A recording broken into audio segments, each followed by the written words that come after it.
रतन टाटा यूं ही नहीं बुलंदियों को छू पाए, यूं ही नहीं देश और विदेश के पूंजीपतियों उद्योगपतियों में शुमार हो पाए। इसके पीछे उनका कठिन संघर्ष, तपस्या और बलिदान रहा है। वह एक ऐसी शख्सियत है जो पूरा जीवन कुछ न कुछ सीखते रहे और वही उनका जो आदर्श है वो हम सब के लिए प्रेरणा का स्रोत बन चुका है। बता दूं आपको कि रतन टाटा जो अभी इस दुनिया में नहीं है, हमारे भारतवर्ष के एक कहा जाए उद्योग जगत के एक मसीहा थे।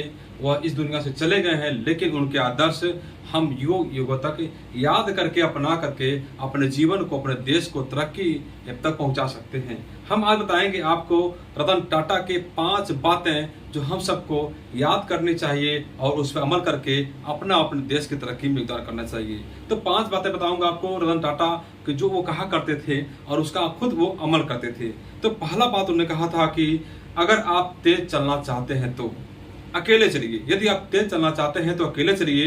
यदि आप लंबी दूरी तय करना चाहते हैं तो सबको साथ लेकर चलिए। बहुत बड़ी बात कह दिया था उन्होंने। एक संस्था के लिए, संगठन के लिए और एक परिवार के लिए बहुत बड़ी बात है कि अकेला चलना चाहते हैं तो चलिए, कोई बात नहीं है, लेकिन उससे दूरी आपकी तय नहीं हो पाएगी। यदि आप लंबी दूरी तय करना चाहते हैं तो सबको साथ लेकर चलिए, सबका सपोर्ट मिलेगा, तभी आप आगे जा सकते हैं और बुलंदियों तक पहुंच सकते हैं। दूसरी बात उन्होंने कहा था कि जो लोग आप पर पत्थर मारते हैं उनको मारने दीजिए, उस पर ध्यान मत दीजिए। उस पत्थर को इकट्ठा करिए और उससे डॉक्यूमेंट बनाइए। मतलब उसको अपने यूज करिए, उसको ऐसा चीज बनाइए जो आपके इस्तेमाल में आ सके। पत्थर को बेकार मत जाने दीजिए, उसको इस्तेमाल कर लीजिए। तीसरी बात उन्होंने कहा था कि मैं सही निर्णय लेने में विश्वास नहीं रखता। मैं जो निर्णय ले लेता हूं उसको सही साबित करके दिखा देता हूं। यानी कि आप सही गलत का तुलना और उस पर अधिक विचार मत करिए, उस पर अधिक समय नष्ट मत करिए। आपको जो निर्णय लेना है उसको तत्काल लीजिए और उस पर दिन रात लग जाइए सही करने में, तब आप सफल हो सकते हैं।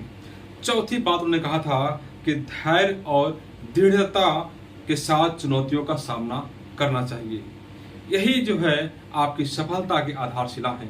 सही बात है, आप कोई काम करते हैं तो कभी ऐसा लगता है कि डगमगा जाते हैं, अगर यार हम नहीं कर पाएंगे, हमसे नहीं हो पाएगा, हमारे पास पैसे नहीं है, कुछ नहीं। ऐसा कुछ नहीं। आप धैर्य के साथ अपने लक्ष्य को प्राप्त करते रहिए, वही आधारशिला है। अगर आपका धैर्य डगमगा जाता है तो आप जो है आगे नहीं बढ़ पाएंगे। उन्हें 5वीं बात कहा था सबसे बड़ा कि जोखिम, सबसे बड़ा जोखिम नहीं उठाना है। यानी कि जो लोग जोखिम उठा ही नहीं सकते हैं वो बहुत बड़ा जोखिम ले रहे हैं कि सफल नहीं हो सकते हैं। यानी जोखिम नहीं उठाना भी एक बड़ा जोखिम है। आप जोखिम उठाइए, कोई कार्य कर रहे हैं, थोड़ा बहुत रिस्क रहता ही है, आप उसको उठा करके और अपने सूझबूझ के साथ दिन रात कड़ी मेहनत करके सामंजस्य बना के आप काम करते रहिए, ईमानदारी से काम करिए। आपकी जो है सफलता आपकी चरण चूमेगी। साथियों, रतन टाटा आज इस देश में नहीं है, इस दुनिया में नहीं है, लेकिन जो उनके उपदेश हैं, जो उनकी बातें, जो सिद्धांत हैं, उसको अपना करके हम लोग कुछ हद तक उन तक पहुंचने की कोशिश कर सकते हैं। वहां तक तो नहीं पहुंच सकते हैं, क्योंकि वहां तक पहुंचने के लिए बहुत ही कड़ी मेहनत करनी पड़ती है और समय से करनी पड़ती है। रतन टाटा ने बचपन से ही एक लक्ष्य बनाया और उस लक्ष्य को पूरा करने के लिए पूरा जीवन त्याग कर दिया। आज जीवन वो विवाहित है, शादी नहीं की। हालांकि अमेरिका में उनकी शादी होने वाली थी, 4 बार उनकी शादियां होते होते रह गई और वो शादी अंतिम समय तक, मरते दम तक भी नहीं कर पाए। उन्होंने अपना पूरा जीवन उद्योग जगत में लगा दिया।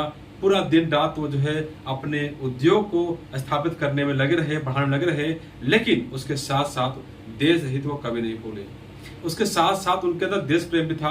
देश पे जब जब संकट आया है उन्होंने आर्थिक मदद करने की कोशिश की है। चाहे सैन्य की बात हो, चाहे फिर कोविड आपदा की बात हो, चाहे मुंबई में ब्लास्ट की बात हो, उन्होंने बहुत सारा मदद किया था, बहुत सारे पैसे दिए थे, बहुत सारा अपना जो है समय और बहुत कुछ उन्होंने दिया था, उसको हम नहीं गिना सकते हैं। साथियों, रतन टाटा को कहा जाए कि एक आदर्श थे, वो आदर्श के प्रतीक थे। सादगी और परोपकार, सहनशीलता, मृदुभाषिता उनके अंदर कूट कूट के भरी हुई थी। एक बिजनेसमैन के लिए ये बहुत जरूरी है, क्योंकि बिना इसके आप सफल नहीं हो सकते हैं। यदि आप अकड़ जाएंगे, यदि आपको पैसे की हवस हो जाएगी तो आप सफल नहीं हो पाएंगे। यदि आप चाहते हैं देश की तरक्की में योगदान करना तो करिए। आपको बता दूं कि जो अडानी अंबानी हैं, उन सबको, जो भी उद्योगपति हैं, उन सबको देशभक्त रतन टाटा से सबक लेना चाहिए, क्योंकि आप जितना भी संपत्ति अर्जित कर लेंगे, कितना हो पैसा कमा लेंगे, कितना हो स्रोत ले लेंगे, लेकिन कुछ भी साथ नहीं जाने वाला है। आप देखिए रतन टाटा के साथ कुछ भी नहीं गया, लेकिन आज उनके लिए पूरा देश रो रहा है। अडानी अंबानी के लिए कौन रोएगा? आप खुद देखिए। देशवासियों को आप जो है आर्थिक तंगी मत डालिए, उनसे अधिक पैसा कमाने की कोशिश मत करिए, और जो भी आप कमाते हैं उसको दान करते रहिए, ताकि जनता का भला होते रहे। और जल्दी रतन टाटा की और सारी बातें आप तक शेयर करेंगे। तब तक के लिए नमस्कार।